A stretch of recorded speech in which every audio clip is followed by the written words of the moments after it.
그리스도의 몸인 교회의 건축. 첫 번째, 하나님의 건축물에 대한 이상과 우리의 영성에 대한 시험. 7주 1일 아침의 누림. 창세기 28장 12절. 야곱은 꿈을 꾸었다. 꿈에 보니 땅 위에 사다리가 세워져 있는데 그 꼭대기는 하늘에 닿았고 하나님의 천사들이 그 사다리 위를 오르락 내리락 하고 있었다. 요한계시록 21장 2절.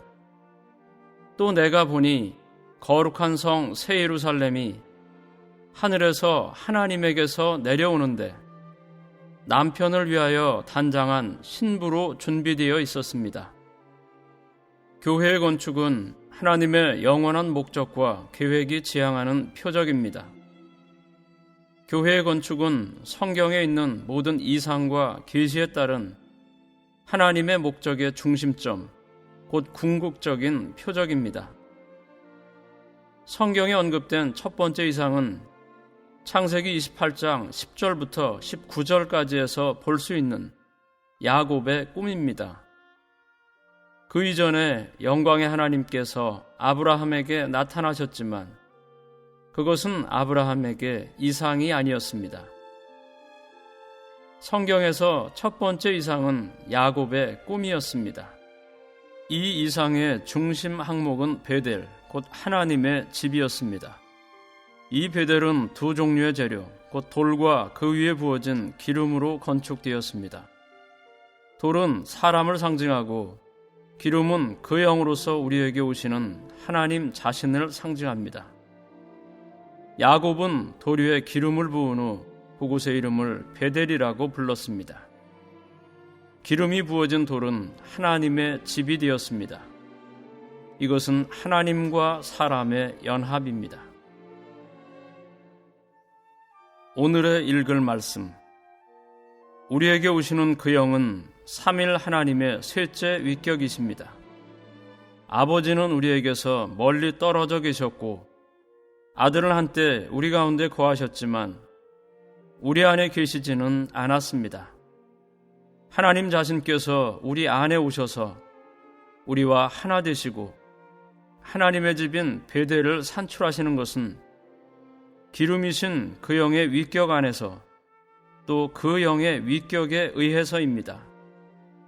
그러므로 성경에서 첫 번째 이상은 꿈인데 이 꿈의 중심 내용은 삼일 하나님과 연합된 사람들로 건축되는 하나님의 집입니다. 오늘날 그리스도인들은 하늘에 속한 이상 또는 영적인 이상에 대해 자주 말하지만 성경의 중심 이상들에 대해서는 분명하지 않은 것 같습니다. 성경의 이상들은 항상 하나님의 건축물과 관련됩니다. 성경에는 첫 번째 언급의 원칙이 있습니다. 다시 말하면 어떤 사항이 첫 번째로 언급될 때 그것에 원칙이 세워진다는 것입니다. 성경에 있는 첫 번째 이상은 하나님의 건축물에 대한 이상입니다. 따라서 성경에 있는 이상들은 언제나 하나님의 건축물과 관계됩니다. 성경의 마지막 이상은 성경의 마지막 2장에 있는 새 예루살렘입니다. 이것은 확대된 이상입니다. 베델에서의 이상은 이상의 시이며 새 예루살렘에 대한 이상은 그 이상의 수학입니다. 성경의 처음과 마지막에 이 두 이상 사이에 많은 이상이 있습니다. 모세는 성막의 건축의 이상을 보았습니다. 그것은 하나님의 건축물을 위한 하늘에 속한 모형의 참된 이상이었습니다. 베델의 이상이 C였다면 시내산에서 모세의 이상은 이 C의 성장이었습니다. 모세 이후 주요한 이상은 다윗의 이상이었습니다. 즉 성막의 확대인 성전에 대한 이상이었습니다. 이것에 뒤이어 에스겔의 이상이 있습니다.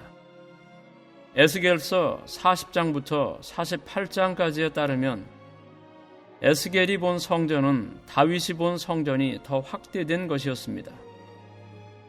스가랴의 이상은 성전의 회복과 관련됩니다. 다니엘의 이상은 마지막 때의 성전과 관련됩니다. 이후 위대한 이상은 주로 베드로와 바울로 대표되는 사도들의 이상이었습니다. 서신서들은 사도들이 자신이 살았던 시대에 보았던 교회에 관한 이상을 보여줍니다. 마지막 이상은 요한이 본 것입니다. 많은 그리스도인들이 이 모든 이상이 하나님의 건축물을 위한 것임을 깨닫지 못하고 있습니다. 어떤 형제들은 신학교나 신학원에서 성경을 연구했지만 하나님의 건축물의 이상에 대해서는 결코 들어보지 못했을 수 있습니다. 만약 우리가 위에서 말한 이상들을 성경에서 제해버린다면 남는 것은 아무것도 없을 것입니다. 이 이상들에서 우리는 씨와 성장과 확대와 회복과 심지어 확대의 확대를 갖습니다. 신약의 이상들에는 참된 항목, 곧 교회가 있고 요한계시록에는 하나님의 건축물의 궁극적인 나타남인 새 예루살렘이 있습니다. 이 모든 이상은 한 가지 항목, 곧 하나님의 건축물과 관련됩니다.